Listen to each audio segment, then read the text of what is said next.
This video delves into astro-theology, the esoteric meaning of astrology, shadow work, and how this relates to the Hermetic Law of Correspondence, as above, so below, as within, so without.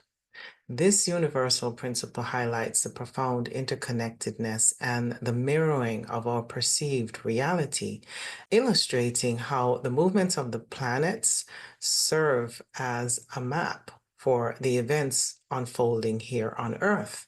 So, in essence, it provides a symbolic cheat code in our lives, enabling us to navigate existence more thoughtfully when deciphering its celestial patterns. While some aspects of life may be left up to fate, we retain the ability to shape our responses.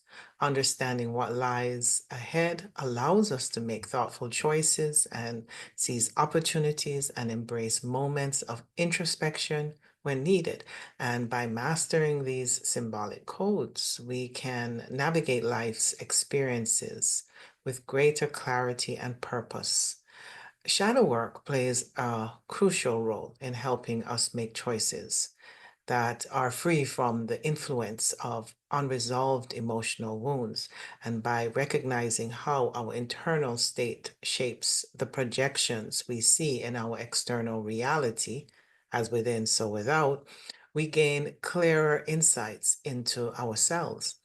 Self-awareness allows us to distinguish between genuine experiences and what might be a reflection of our subconscious patterns.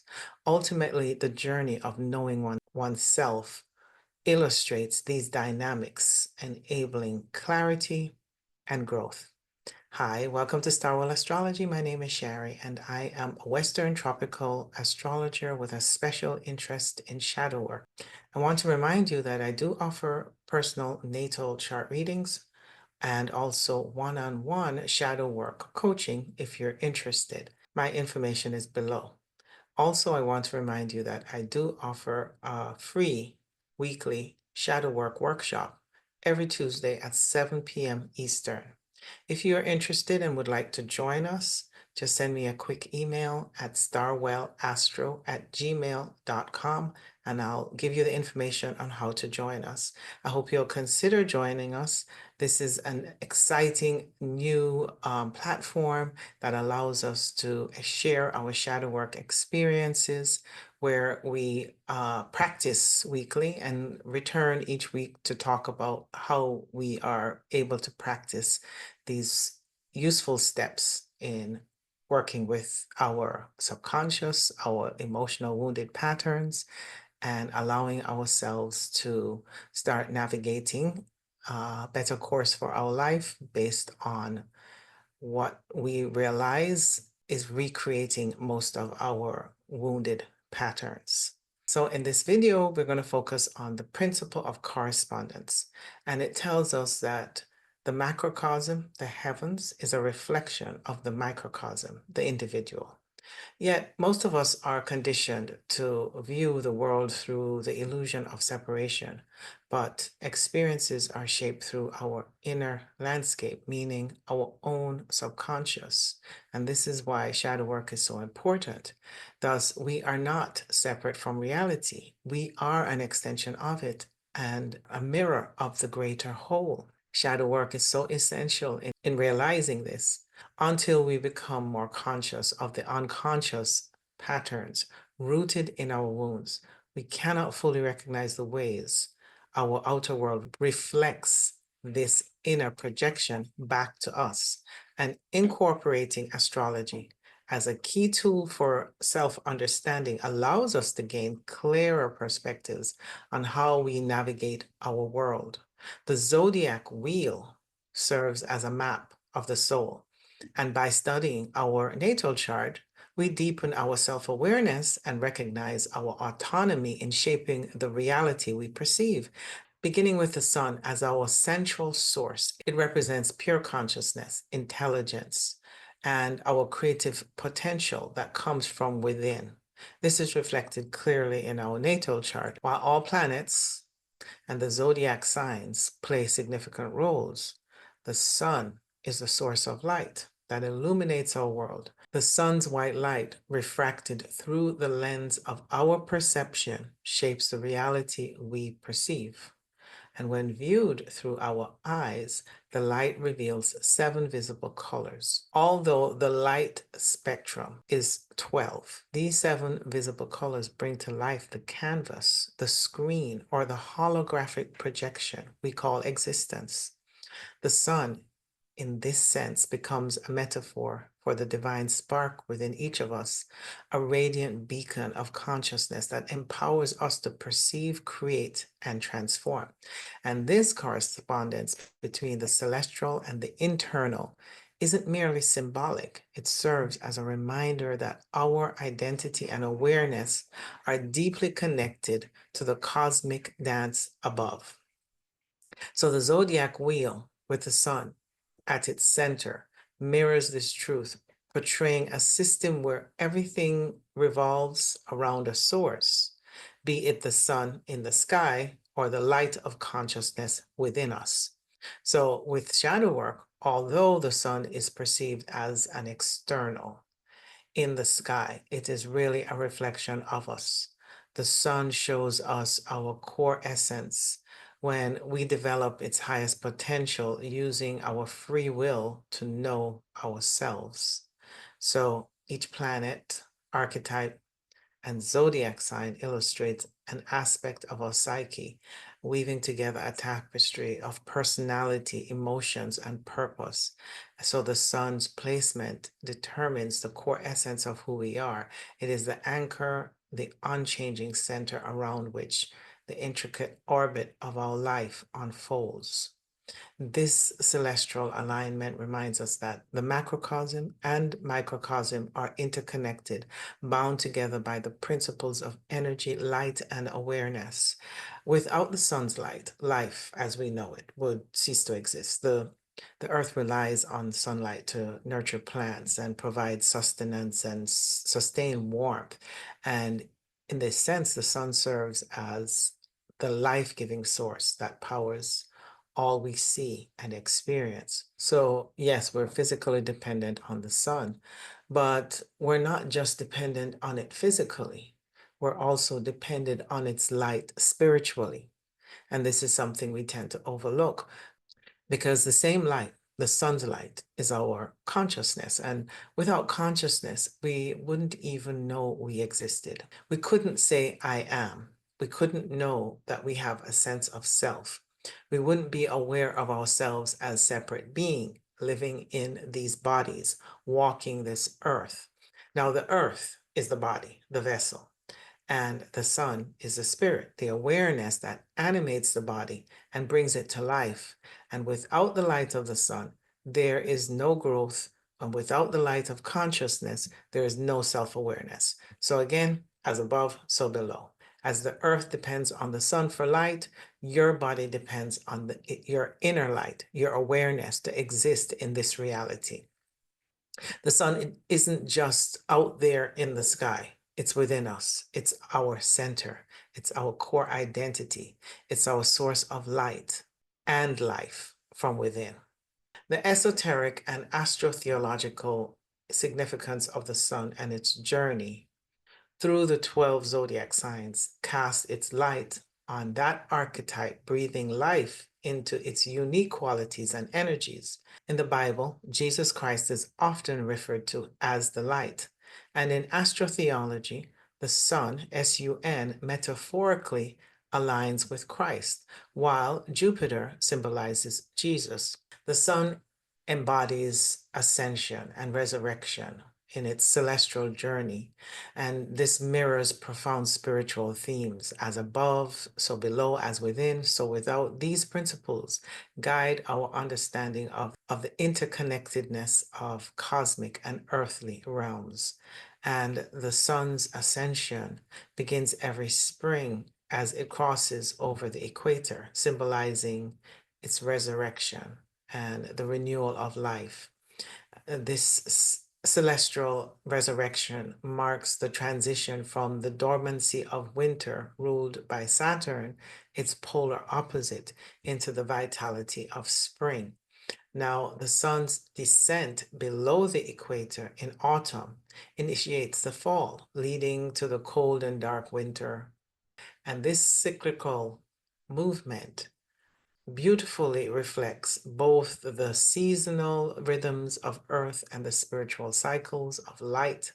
In the Bible, Jesus traveled from Galilee to Jordan River to be baptized by John, whose birthday is traditionally celebrated on June 24th. And this date falls 3 days after the summer solstice, symbolizing the longest day of the year. And the transition begins to shorter days and longer nights over the following 6 months. So in astro-theology, the sun, S-U-N, and God's Son, S-O-N, often are associated with Jesus, mirrors a journey akin to discipleship as it traverses the sky, moving through the zodiac sign. This celestial path is often likened to the sine wave representing the circuit of the Sea of Galilee. Furthermore, the first four books of the New Testament, Matthew, Mark, Luke, and John, are seen as symbolic representations of the four seasons in astrotheology. One of the most significant verses embodying astrotheological themes is John 8:12, where Jesus declares, I am the light of the world. Breaking this down reveals profound meaning. The phrase I am signifies the universal presence of self-awareness, the essence of being that exists within each individual. The light of the world refers to the illuminating consciousness, which is both metaphorically represented in the sun in the sky and the unique awareness within each person, marking the recognition of existence and selfhood. Other passages, such as John 1:4, further conveys this symbolism. In him was life, and the life was the light of men. These words emphasize the connection between divine consciousness and human existence. Additionally, the concept of creation and expression is captured beautifully in John 1:1. In the beginning was the Word, and the Word was with God, and the Word was God. This verse enriches the understanding of the world, originates from divine expression, the Word, and embodies the interconnectedness between cosmic principles and spiritual truths. Now, let's turn our focus to the zodiac signs, not just as symbols of personality traits, but as ancient spiritual codes embodied in the heavens. And in astrotheology, the sun's journey through the 12 zodiac signs is an allegorical story, a cosmic gospel. And this story is also told in the Bible. It's just veiled in the allegorical and symbolic language. As the sun moves through each sign in the sky across the year, it mirrors the movement of consciousness through different phases of the soul's journey. These aren't just external astronomical events, they're reflections of us here on Earth. Because remember, Earth is the body, the physical vessel, and the planets, especially the sun, are like archetypal forces moving through this body, activating different aspects of our being. So just as the blood flows through our veins, the archetype of the sun flows through our consciousness. Each zodiac sign is a different energetic gate or lesson, shaping how we think and feel and grow. And as the sun travels through each one, it awakens a different aspect of the soul or the self, a different layer of human experience. This is the deeper meaning of as above, so below. The heavens are not separate from us. They are maps of the soul. They are symbolic mirrors of what's happening within us, season by season, sign by sign. And the Bible, when read allegorically, encodes many of these same truths. Stories of disciples, prophets, kings, and saviors mirror the journey of the sun and the soul. Just as the sun dies and is reborn through the wheel of the year, so do we pass through death and rebirth, darkness and light, trials and revelations.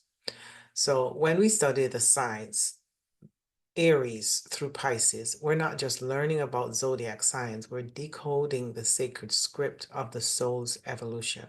We're reconnecting to the ancient wisdom that lives in the stars and in our bodies. The esoteric wisdom of Aries.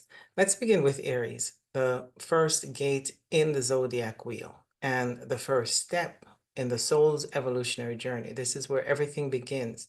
Aries is the first sign of the zodiac. It's the spark of life. It's the divine initiation of consciousness, the moment when awareness says, I am. This is the soul taking its first breath as an individual expression of source. In astrology, Aries is ruled by Mars, the planet of action, courage, and will. This is the archetype of the warrior, the pioneer, the one who charges forward, often without hesitation. Aries doesn't wait for permission. It knows it must begin. That's what fire does. It initiates. In the body, Aries rules the head and the brain, the seat of our identity, our perception, and the thought about our sense of self. The first idea of the self forms here. So in astro-theology, Aries corresponds with the beginning of the solar year and the astrological and spiritual year, the spring equinox, when the sun rises in strength and day begins, it overtakes night. And symbolically, this is the resurrection of the sun and the return of the light. New life bursts forth from earth. And in the Bible, Aries is echoed in the image of the Lamb, the symbol of innocence and sacrifice and divine initiation. The Passover lamb in the book of Exodus is a direct link to Aries. It was the blood of the lamb that marked the threshold, an archetypical story of initiation, deliverance, and rebirth. In the metaphorical interpretations of the Bible, Israel symbolizes those who strive towards God or prevail with divine guidance. It represents the awakening of the lower self as it begins to aspire to align with one's higher authentic self. However, this symbolism goes beyond the literal depiction of a lamb. It represents a transformative gateway. The blood symbolizes the life force, often interpreted as the living waters within the body, such as DNA, which harbors both our unconscious and conscious memories. It signifies a threshold, a healing passage for the bondage of ignorance to the freedom of awareness. And through this journey, the blood is progressively purified, reflecting the refinement and elevation of our lower nature as we ascend through our higher divine essence. So then in the New Testament, Jesus is called the Lamb of God, another Aries image. Jesus is the Christ, the Son figure, sacrifices the self to bring in new life, just like the sun crosses the equinox and begins to climb higher in the sky, defeating darkness. So, so Aries becomes both the beginning of the journey where the soul awakens and says, I am, and also the sacrifice of the self, where the ego must be tempered with awareness so that true spiritual growth can begin. The esoteric wisdom of Aries teaches us to awaken, to act, to say yes to life with courage, and also to recognize that the fire must be guided by spirit, not ego. And the fire of Aries can create or destroy. It's why the Aries journey is about the conscious use of will, knowing when to act from soul and when to pause and to witness the self. It asks, who is the I that acts, ego or essence? The esoteric wisdom of Taurus. Taurus is a fixed earth sign and it holds the energy of spring at its peak. When life is fully rooted, blooming and embodied, this is the height of fertility, abundance, and form. The bull or calf represents fixed feminine earth, a steady, grounded force of nature. Where Aries, ruled by Mars, is Adam, the first man, and therefore the initiation, the spark, the masculine thrust. Taurus, ruled by Venus, is Eve, the receiver, the fertile womb. She is form emerging from force, matter shaped by spirit. This is why Adam, Mars, initiates, and Eve, Venus, gives birth. But Eve is not just a woman in the garden. She is an archetype of separation, the split from oneness, the splitting of the atom. Eve is the electron, the energy that moves, vibrates, and polarizes. She is the first to eat the fruit, the desire that causes us to perceive reality as something external. Her so-called sin was the act of perceiving through desire, through the senses, not because she was evil, but because this is what creates experiences. She is the womb of life, the one who makes reality sensuous and allows us to feel and experience, touch, taste, smell, all the senses. She's considered the fall because we fall out of the oneness of the atom and separate into polarizing energies. So it is the descent into form when we fall. It is what allows us to be here now in the body, in this earthly life. She is often portrayed as lustful, but this lust is simply the magnetic pull of incarnation. And she is tempted by the serpent, but the serpent is not evil. It's the sine wave, which is also called the sin of Eve. It is the energy circuit. The sun follows through the sky, just as it follows the path through your spine, your nervous system, allowing you to sense, feel, and know. The surface calls us to sin only in the sense that it creates duality, a wave moving through poles. And this is the sin of Eve, to separate, to desire, to manifest, to fall from the one into two so that creation can begin. Because in oneness, there is no direction. But when there is two, there's subject and object, self and other. We begin the journey back to union. And creation requires separation. And Taurus is the ground upon which the divine builds form.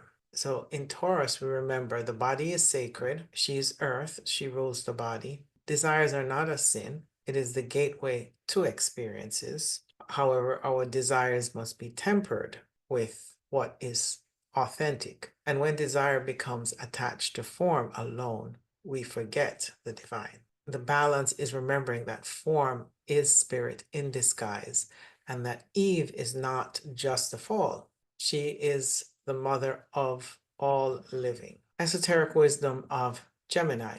Gemini is a sign of the twins, the duality of self, the split of mind.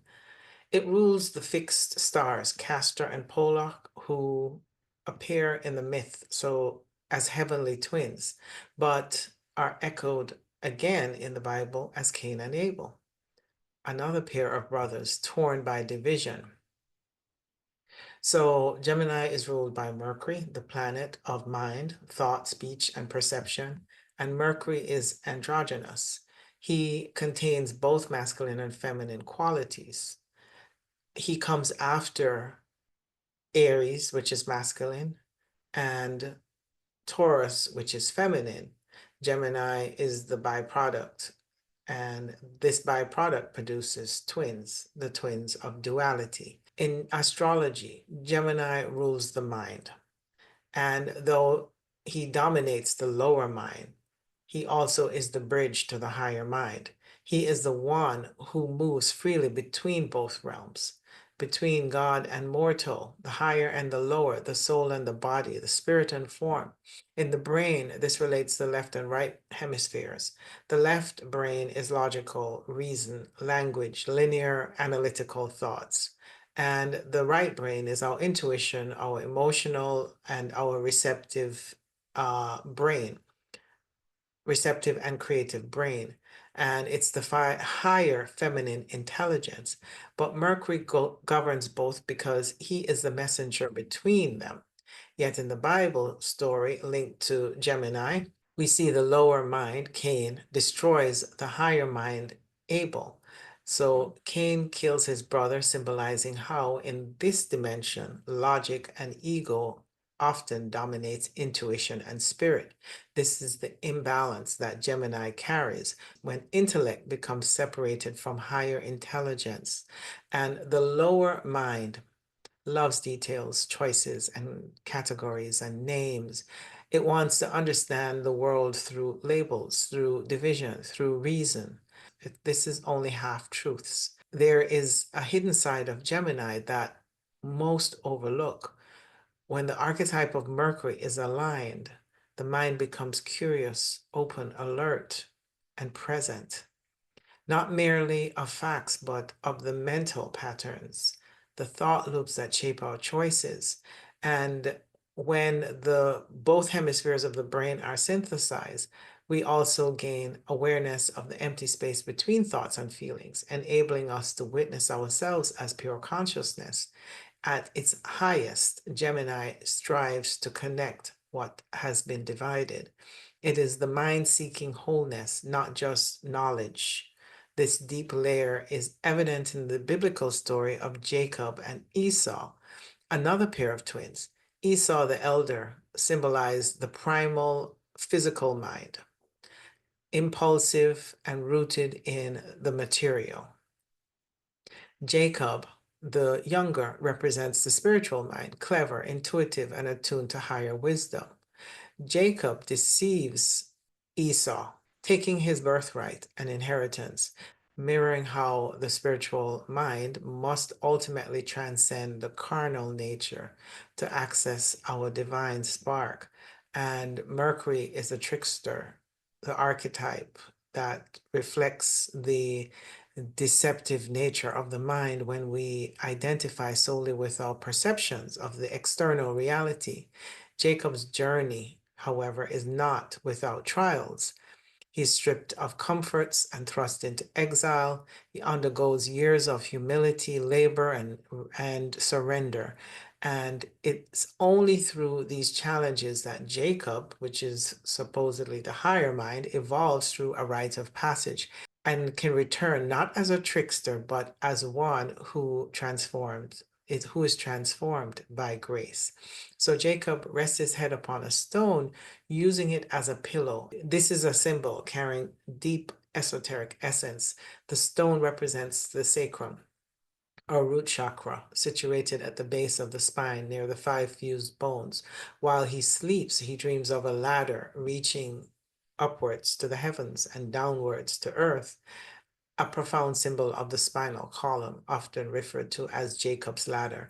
And this vision marks a moment of divine encounter as Jesus meets God face to face at Peniel, a place of extraordinary spiritual connection imbued with transformation.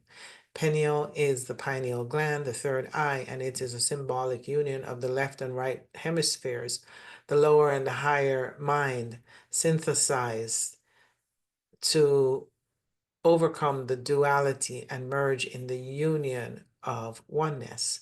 This is the first gift of Gemini, not just intellect, but synthesis, not just communication, but communion. Gemini teaches us to become aware of the two within, the thinker and the knower, the student and the sage. When the twins are at war, we're fragmented, lost in the mind. But when they are united, we climb the inner ladder and remember the one who sees from above. The esoteric wisdom of Cancer. So Cancer is ruled by the moon, the queen, the great mother, the womb of creation. She is the receptive feminine source of water. She is the matrix, and indeed, matrix literally means mother. So the moon is the feminine negatively charged polarity of the sun's masculine positively charged light. So while the sun emits light, the moon receives and reflects it. She is not the source, but the mirror of spirit, the echo of soul, as above, so below. Just as the moon reflects the light of the sun, we reflect the light of source. The divine spiritual light radiates through the sun, enters our earthly body, and becomes form. Reality in the holographic matrix. The projection reflects our inner world, filtered through the lunar lens of our emotions and our memory. The moon is more than a celestial body. She is the soul. She is the emotional body. She is the inner waters that stores everything we've ever known, felt, or have been. She holds the memories of our subconscious, our past life, our unconscious, even our conscious self. Therefore, she carries the genetic imprint of our ancestry, our past lives, and collective karma. She speaks through our blood, through our DNA, the living waters of the body. Cancer, ruled by the moon, is a keeper of the past and the guardian of the inner child and the gateway to emotional alchemy. It is through her filters we perceive reality as she moves through the cycles, waxing and waning, that we revisit old patterns, relive ancient stories, and awaken forgotten truths. She teaches us that our behavior, our reactions, and our emotional tides are all shaped by conditioned beliefs. Most of what we learn and believe about ourselves has been passed down through tradition. The moon is a reflection of memory, habitual loops passed down generationally, karmically, and spiritually. The moon reveals that we do not simply act. We are reactively living from past echoes. We've been programmed to repeat. But through awareness, we can rewrite those patterns and learn to respond to life through higher choices. Cancer is the great mother who invites us inwards. She is the sanctuary of our emotional truth, the gateway to remembrance, the esoteric wisdom of Leo. Leo is a masculine sign ruled by the sun, the radiant center of the solar system, and the king of the zodiac. So in the natal chart, Leo rules the heart, a central organ in the body. And just like the sun is the source of light that creates life, the heart is an essential organ in the body that sustains our life. The sun is our individuality, our core identity or essence. It is who we are as a soul before we become identified with a personality.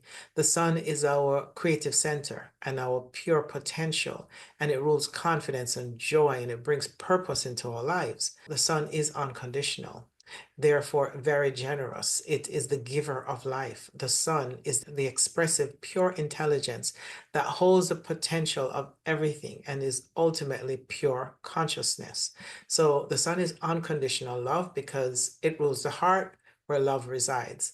Like the heart, when healed, the sun gives unconditionally without needing to receive. All other visible planets orbit in service to the sun, but they all play parts in the whole. The heart is ruled by the sun and is the central organ in the body, as I've said, just as the sun is the center of the solar system and is the central light from within expressed without. But both the sun and the heart illuminate truth, that our inner radiance shapes the outer world. And without the sun, nothing could exist, not the planets, not Earth, not us. So too, without the heart, life couldn't flow through the body. So the sun is the only celestial body in our solar system that generates its own light, making it the point of origin, the life-giving flame of consciousness itself, as within, so without. Just as the sun gives life to earth, the heart pulses spirit through the blood, animating the body. And the heart is the inner sun. And Leo reminds us that our light comes from within. In esoteric mysticism and astro-theology, the sun, S-U-N, in the sky becomes the sun, S-O-N, of God, Christ, the inner savior. The story of Jesus is the journey of the soul back to its source, an initiation, a rite of passage for the lower self to divine embodiment. Though many call Jesus the Son of God, Christ is the true essence, the divine spark within all of us. Jesus became Christ through his journey, not because he was separate, but because he remembered who he truly was. And his story, his parable, his miracles, his walk is encoded with the path of awakening. When Jesus walks along the Sea of Galilee and calls forth his 12 disciples, he's also generating followers. He is activating the archetype of the 12 zodiac signs, the 12 tribes of Judah, the 12 sons of Jacob, and the 12 cranial nerves in the body. The 12ness is the wholeness of the zodiac cycle in service to the one light, the sun. Each sign is a function of consciousness, a station of the soul's journey. And Leo, ruled by the sun, is a seat of Christ consciousness, the inner king awakening to its own sovereignty. So Leo teaches us to return to the heart, for it is where the sun resides. Jesus represents the soul. When we heal the heart, we reclaim our light. When we heal the heart through shadow work, we reclaim our light. We remember that we are the sons and daughters of the divine, walking the same path to return as Jesus walked before us. To live from the heart is to become the sun within, radiating without fear, loving without conditions, and serving without pride. This is the path of Leo, to lead through love, to shine through humility, and to embody Christ within. The esoteric wisdom of Virgo.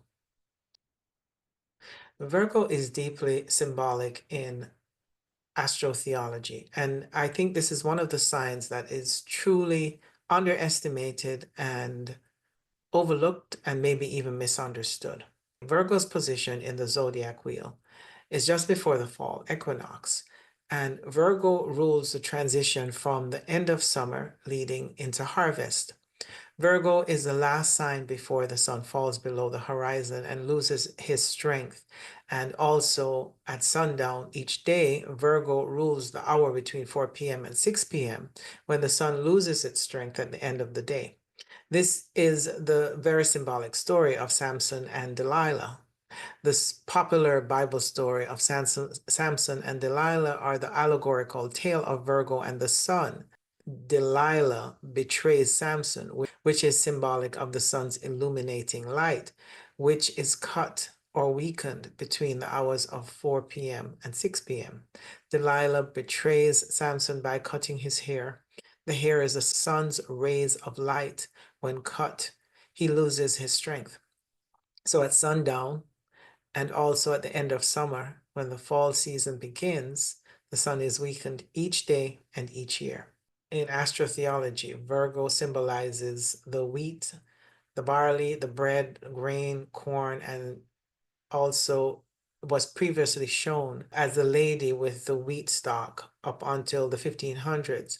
Virgo was holding an ear of grain. Virgo in etymology means ear of grain. Virgo meanings in esoteric and astrotheology is characterized as the Virgin Mary. She is the Virgin and is in her highest expression is the inner refinement and alchemical purification before an inner ascension. The desire for perfection, which is really the soul's urge and a pure desire to give birth to Christ consciousness through immaculate conception. So Virgo is historically represented as a woman holding the grain, and Virgo embodies fertility, purity, and refinement. The virgin archetype represents the soul's alchemical journey towards inner purification. From an esoteric perspective, the soul is conceived through the womb of the Virgo archetype. She materializes matter and is the mother of the matrix called Earth. Now, Virgo Pisces axis is known as the Christ conscious axis, connecting Virgo's alchemical refinement with Pisces' spiritual compassion. Virgo is a fascinating and complex archetype, although misunderstood and undervalued for their practical problem solving to their esoteric depth. and Virgos embody both earthly service and spiritual aspirations. Esoteric Wisdom of Libra. Libra represents the scales. It's the only zodiac sign that is inanimate, is an inanimate object, reflecting its intrinsic association with balance, justice, and divine order. In astro-theology, Libra rules the threshold between light and darkness, action and stillness, and outer expression and inner reflection. Libra season begins with the fall equinox, a pivotal moment when day and night are balanced. For approximately 3 days, light and darkness are in equilibrium before the sun begins its seasonal descent, leading us to the darker half of the year. This celestial balance is the very essence of Libra's archetype, measuring, weighing, and adjusting. Just as Virgo prepares the harvest, Libra judges it, evaluating, refining, and determining what it wants to keep and what must fall away. Esoterically, Libra governs the hours of 6 to 8 p.m. when the sun sets and night begins. This daily descent mirrors the sun's seasonal fall, symbolizing the twilight of consciousness, the sacred pause before deeper introspection. It is the space between realms where spiritual discernment becomes necessary, and Saturn reaches its exaltation in Libra, finding strength within the sign of balance and justice as the planet of karma, time, consequences. Saturn aligns harmoniously with Libra's inherent quality for weighing and right and wrong, bringing clarity and fairness and to the realms of decision making. In this exalted pairing, Saturn reflects the 7 universal laws that govern our reality, offering a structured framework through which human experiences take shape. And these principles highlight how Saturn materializes the world of form, grounding spiritual truths within the fabric of earthly existence. So Saturn also governs secular laws, such as the courtrooms, judges, lawyers, and any written partnership agreements, but especially marital contracts. But Saturn also rules the 7 universal principles that overarch our material reality.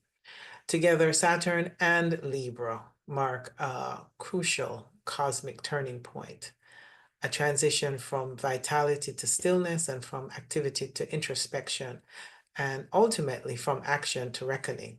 In esoteric Christianity and biblical symbolism, Libra corresponds to themes of judgment, harvest, justice, and it's the covenant.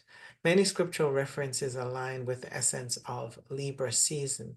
Judgment Day is symbolically aligned with Libra, the weighing of the souls, the final harvest of truth, repeating themes in scriptures around figs, grapes, wine, olive oil, vineyards, oil, olive trees, and the olive branch all speak of Libra's archetype, the peace bearing and the balancer of oppositions and the judge of the sacred fruit. So Libra is encoded in verses that speak of measuring scales, justice, and divine fairness. In Proverbs 16:11, a just balance and scales are the Lord's.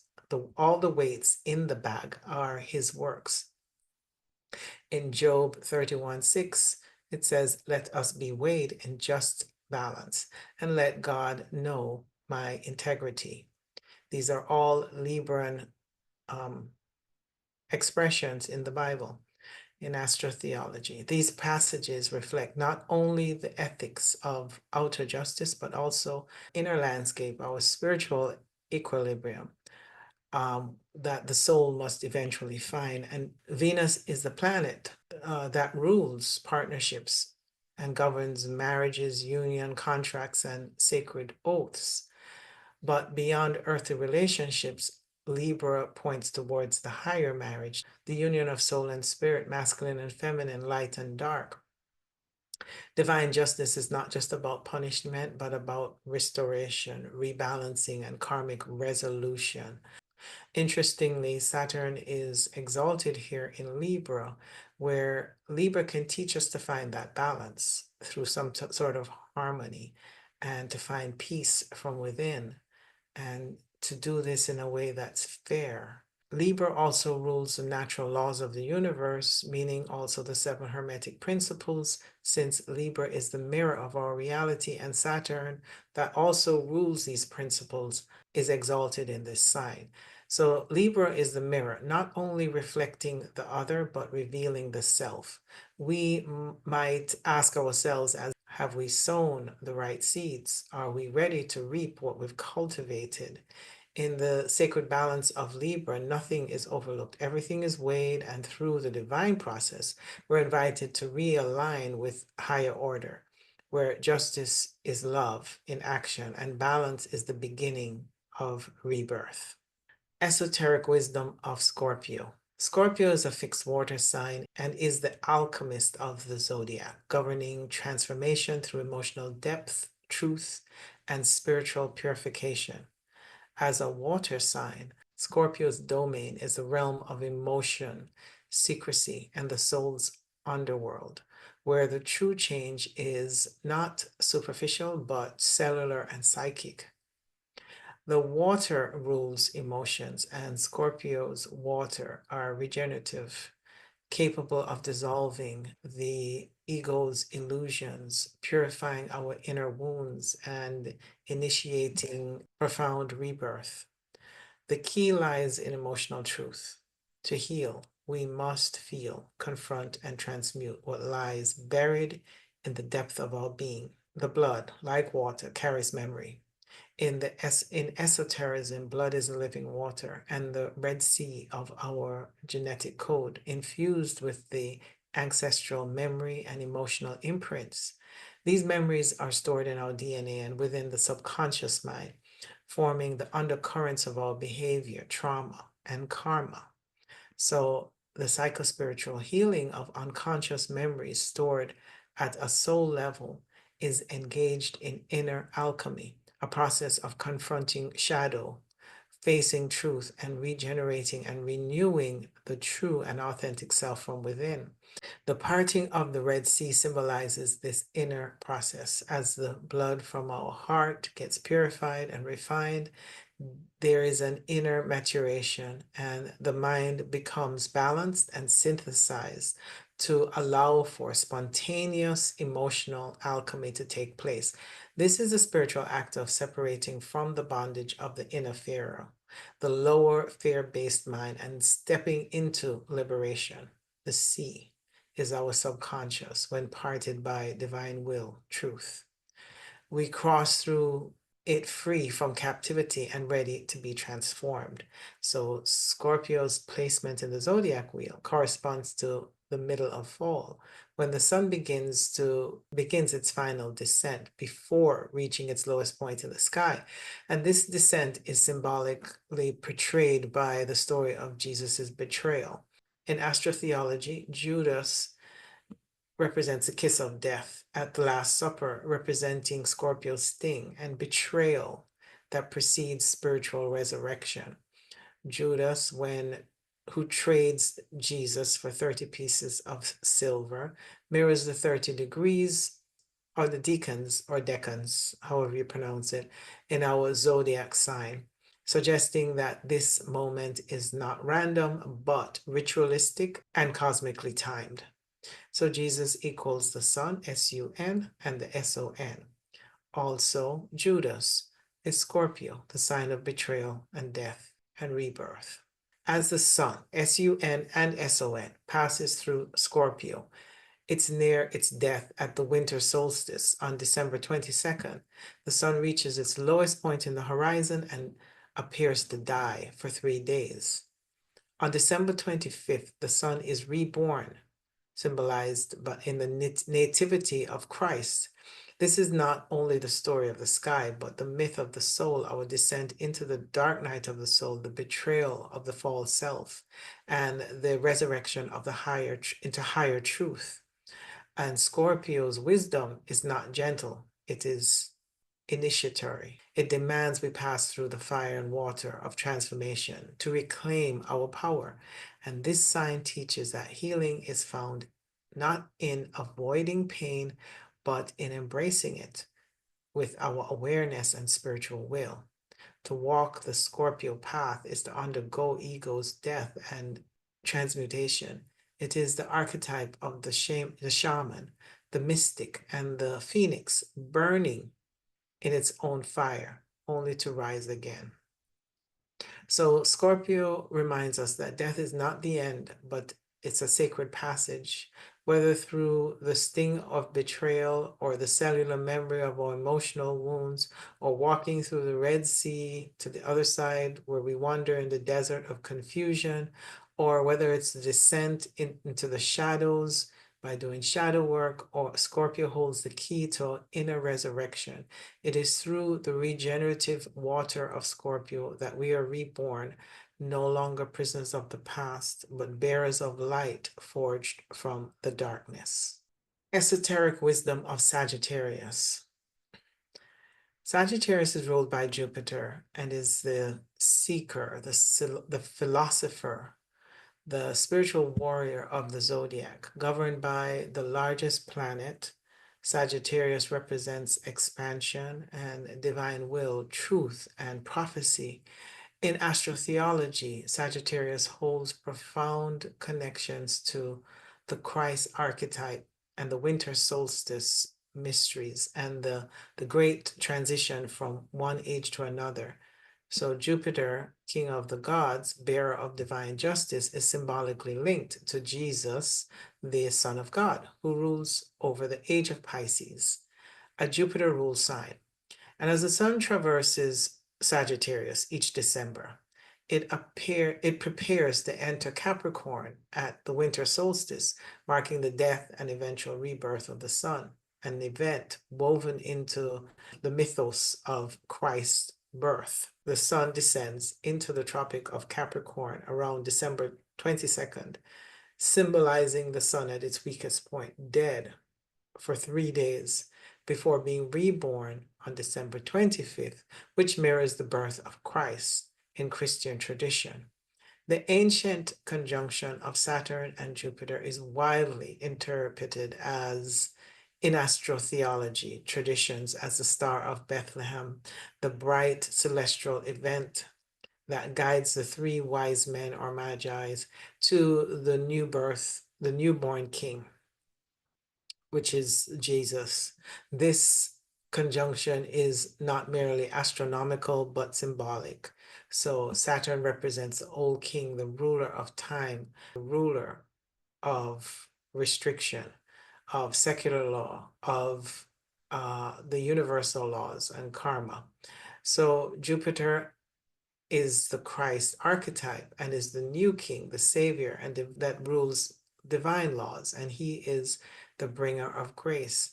This is more than a sky event. It's an archetypical transfer of power from the old paradigm Saturn to the new age of spiritual liberation, which is Jupiter or Jesus Christ. So in biblical allegory, King Harold plays the role of Saturn, refusing to surrender his leadership to the incoming spiritual authority of Jesus or Jupiter, embodied in the newborn Christ. Harold's attempt to destroy the child refers to the old paradigm resistance to evolving consciousness. As Saturn and the Sun are astrological enemies, Harold and Jesus are cosmic enemies also. So the sun symbolizes divine consciousness and the true king of light and life. And Saturn governs matter, time, fear, and death, constructs that limit, but also test and refine the soul. Both work with the soul for opposite perspectives.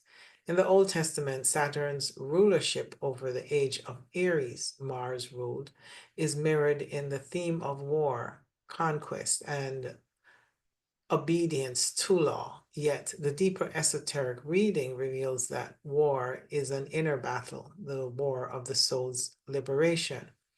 As consciousness evolves through the zodiac ages, we are called to become spiritual warriors, not in literal battle, but in symbolic ones, overcoming our egoic pharaoh, transcending fear-based control, reclaiming the sovereignty of the soul. The rise of Jesus, Jupiter, in the Piscean age, the inner war shifts from survival to spiritual redemption, from the old laws of Saturn to the higher grace of Jupiter. Religion is the deepest mystical form encoded in the eternal tension between Saturn and the Sun. Saturn materializes reality. He is the architect of the world, the God of the Old Testament, and the Sun is consciousness itself, the source of life and the divine awareness depicted in the New Testament. Together they rule the seen and the unseen. The Sun is the inner light, the spiritual essence. Saturn is the outer form, the structure through which light expresses. Most religions, whether unconscious or consciously, serve both forces, offering laws to shape the soul, Saturn, and the revelation to awaken to the Sun. Those who have eyes to see will recognize the hidden polarities. As the final fire sign, Sagittarius points its arrow towards higher knowledge, philosophical truth, and spiritual freedom. It aims beyond the material world, bridging the old laws of Saturn and emerging to the grace of Christ consciousness. This is the path of the initiation, the journey of the soul's sovereignty and redemption. To follow Sagittarius is to seek truth beyond dogma, understand the scripture as symbol, align with the higher laws of the cosmos, and surrender the control of the lower self to the wisdom of the divine will. The story of Sagittarius is a story of spiritual inheritance, the soul's right to descend beyond karma, beyond fear, and claim the throne of the inner light. In the end, Saturn must surrender. The old king must make way for the new king, Jupiter, the divine liberator, as he rises to lead us into the age of wisdom, sovereignty, and truth. The esoteric wisdom of Capricorn. Capricorn is ruled by Saturn and is the zodiac's archetype of structure, mastery, and materialism. As an earth sign, Capricorn represents the densest expression of spirit into form, where the soul becomes embodied and tested in the school of time. So Saturn, as ruler of Capricorn, is not merely a malefic or a tyrant. He is the keeper of time and the gatekeeper of karma. He is the barrier between spirit and matter. He keeps the body or the earth entombed until we learn through harsh lessons that require discipline and hard work. We must overcome the trials of Saturn to gain access to the higher consciousness. The path of initiation begins when we learn Saturn's harsh lessons and become more humble in our experiences. And at which point he will reward us with the higher states of responsibility, discipline, and inner sovereignty. His realm is the world of cause and effect, where consciousness is tested in matter. On December 22nd, at the winter solstice, the sun enters Capricorn and reaches its lowest point in the sky, the darkest and longest nights of the year. Here, Saturn is enthroned, reigning over the cold, barren season as the dark lord of matter and time. From this point forward, the sun begins its gradual return, marking the rebirth of light from within the darkest shadows. Saturn governs this sacred threshold as the initiator, for no soul can ascend without first descending into the depths of matter, mortality, and karma. As the night sun, Saturn, who is also referred to as Satan, mirrors the dark side for us to get to our inner divinity. Saturn is a god of consequence, not comfort. He's both the builder and the destroyer, the archetype of God and devil, not the opposition, but in unity. Saturn embodies the paradox of duality within unity. He brings pain and wisdom, limitations and liberation, death and immortality. In biblical allegory, the harsh and the punitive God of the Old Testament is reflected in Saturn's archetype, stern, jealous, lawful, and demanding. Yet, his portrayal is symbolically meant to mirror the soul's journey through the material plane, where actions have consequences and lessons are taught through experience, hardship, and time. So Saturn is the master of karma, the law of sowing and reaping. He governs the third dimension where time is linear and where what we create must be lived through. This is not punishment, it's the path of initiation should we choose it. We become chosen by choosing ourselves. Saturn's laws are not meant to crush us, but to awaken us to conscious choices, spiritual maturity, and inner sovereignty. He teaches us to take responsibility for our lives, our creations, our motivations. Through discipline, patience, and effort, Saturn allows us to materialize our divine essence into form. He's the mountain goat. Capricorn symbolized climbing slowly until we reach the summit. In esoteric traditions, Capricorn is the gate of the gods, the portal through which the soul must pass in order to ascend. But before we can rise, we must first face the gatekeeper within. He motivates us to work on facing our shadow side, to notice our hidden motivations, our karmic patterns, our unconscious behavior, our false sense of control. Saturn asks, are you ready to be accountable for your life? Will you live in integrity or in illusion? Capricorn reminds us that this world is not accidental. It's intentional and governed by law. To exist here is to engage with the sacred task of manifestations, but to do so consciously. Every word, every action, every seed we plant carries weight. Saturn ensures that nothing goes unnoticed and that nothing is without consequence. He teaches us that if we do not become conscious of our choices, we will make them conscious through experience. Yet, those who embrace this lesson with humility and perseverance are rewarded, not with fleeting pleasure, but with true mastery, a spiritual authority, and the wisdom to endure beyond time. To walk the path of Capricorn is to take full responsibility for our soul's journey in this world and to live as an embodied being of light, anchored in integrity, structure, and sacred discipline. Capricorn offers the wisdom that freedom is not the absence of boundaries, but the mastery of them.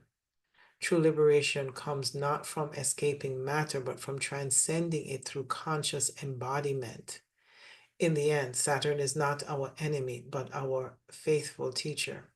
He tests us, but never without reason. He may delay, but he never denies what is truly earned. He is the cosmic architect that builds the staircase to heaven through our inner temple, step by step, lesson by lesson. Those who learn to love Saturn's wisdom do not fear karma. They become co-creators through self-mastery and divine order in the material realm. Esoteric Wisdom of Aquarius. As we cross the threshold into the age of Aquarius, we're becoming initiated into a new paradigm of consciousness where the ancient divides between spirit and matter dissolve and the spiritual sovereignty is reclaimed by the awakened soul. So Aquarius is ruled by Uranus, the great awakener, and co-ruled traditionally by Saturn, the master of time.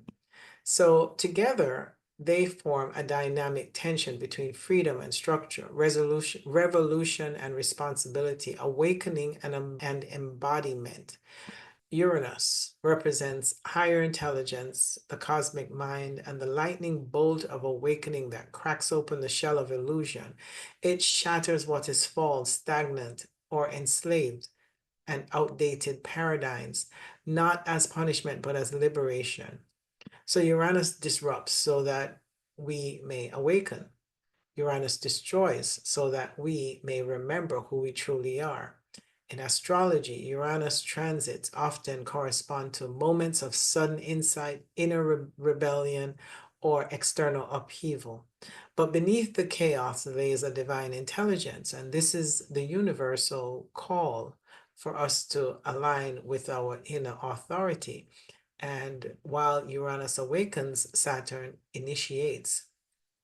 He's the gatekeeper of ascension and the one who tests our resolve to live what we've realized within ourselves. Both, when combined, makes us walk the path back to ourselves, but does this through upheavals and tests, Uranus and Saturn. Without Saturn, awakening becomes fleeting or destabilizing. With Saturn, awakening becomes embodied wisdom. Aquarius shows us that spiritual truth must not only be accessed, it must be grounded. The test of Saturn is the rite of passage into self-mastery. The lightning of Uranus must be channeled through the vessel Saturn builds. This is why the chaos of awakening is often followed by what mystics call dark night of the soul, a time where the soul is purified, illusions are stripped away, and the deeper soul structure is built. We are designed to build our inner temple back to ourselves by doing the inner work that allows us to ascend through higher levels of consciousness. Saturn and Uranus are the key to the inner alchemy through chaos that leads to higher order. Though Saturn and Uranus seem incompatible, rebellion versus order, they actually collaborate in higher service, because Uranus shakes the soul awake and Saturn grounds the soul's truth in reality. This divine paradox reflects a sacred cycle. It's chaos that gives birth to higher order. When we resist Uranus, clinging to our comfort, safety, or illusions, the shaking becomes violent.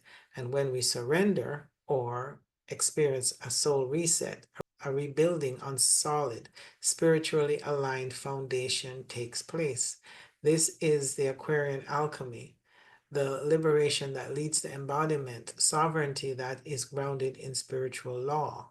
Aquarius does not awaken the individual alone, it awakens the collective. It is the sign of humanity, unity consciousness, and cosmic citizenship. So the water bearers pours out its water of life, divine gnosis, spirit, which is universal truths, divine gnosis, universal truth, the higher codes of light. To embody Aquarius, it is to be a vessel for divine intelligence, to live in alignment with truth beyond conditioning, and to contribute to the liberation of all beings. We're not here to escape the world, but to remake it, not to reject the material, but to spiritualize it, not to worship knowledge, but to live in higher wisdom. In the age of Aquarius, we're called to rise as sovereign co-creators, but sovereignty is not about rebellion for rebellion's sake. It's about authenticity, service, and integrity. And Uranus awakens us to who we are through the matrix. Saturn challenges us to live that truth consistently and consciously. They forge a soul that is radically free, but also radically responsible. So Aquarius is not just a sign, it is a frequency, and a new template of being. It is the energy of the awakened soul who serves the world through divine alignment, mental clarity, and spiritual freedom. We're no longer waiting for the age of Aquarius, we're embodying it. The esoteric wisdom of Pisces. As we near the end of the age of Pisces, humanity stands at a threshold between illusion and awakening, between external religion and inner revelations. Pisces, ruled traditionally by Jupiter and also by Neptune, governs the realm of spirit, dreams, and divine union. It is the final sign of the zodiac wheel, the ocean in which all previous energies dissolve and eventually get transmuted. So, the age of Pisces gives rise to the mystic and the mystical figure of Jesus Christ, the fisher of men, a symbol deeply encoded in the Piscean archetype. The fish became a sacred emblem of the Christian era. The story of Jesus unfolds through the Piscean belief of having faith, making sacrifices, being compassionate, and the idea of divine love. Jesus walks beside the Sea of Galilee and calling his 12 disciples, which is allegorically referencing the 12 zodiac signs. Each of the 12 disciples represents one of the 12 signs.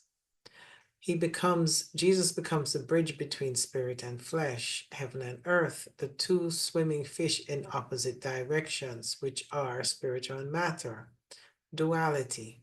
So Pisces is the womb of separation and the longing for union, which gives birth to the soul's desire for redemption, healing, and oneness.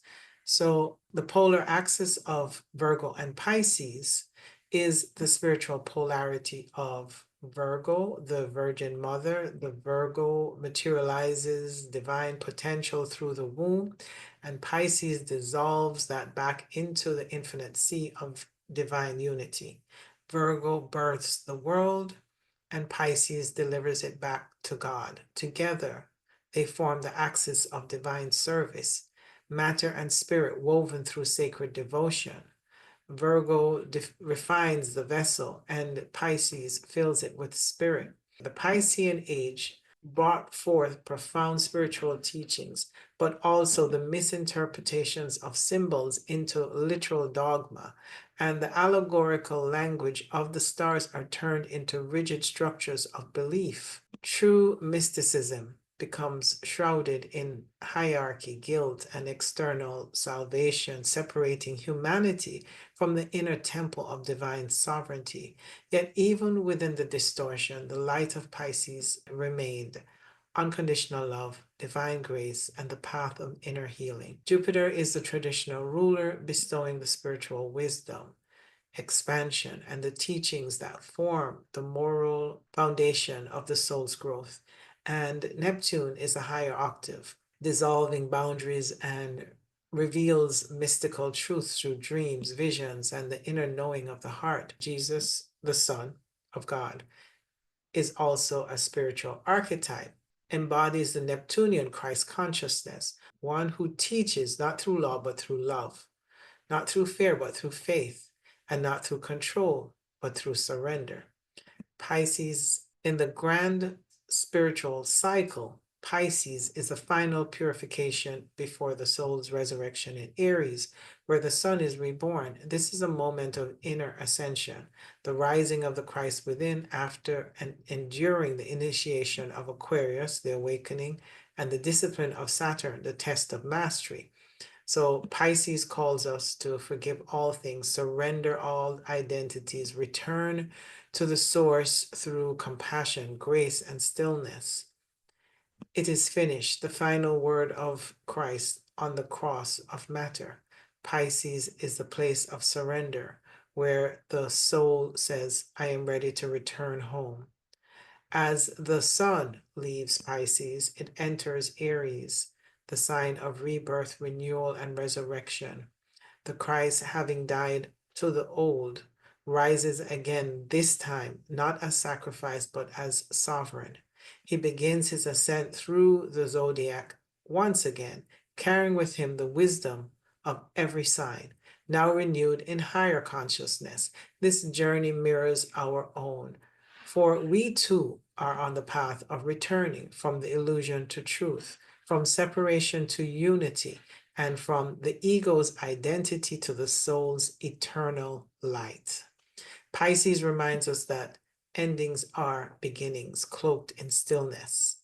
The true faith is not belief in doctrine, but trust in the soul. That Christ is not outside of us, but it is an eternal essence within, waiting to be remembered. As the age of Pisces closes for us to move into the age of Aquarius, it's not about despair, but hope. As we dissolve the illusion of the past, we are reborn in the age of Aquarius, where spirit and matter meet once again through conscious embodiment. Pisces represents the transition from mere belief to profound knowing, and awakening to the realization of our core essence. And this essence is both the Sun, S-U-N, and the Sun, S-O-N, embodying what is often referred to as Christ consciousness.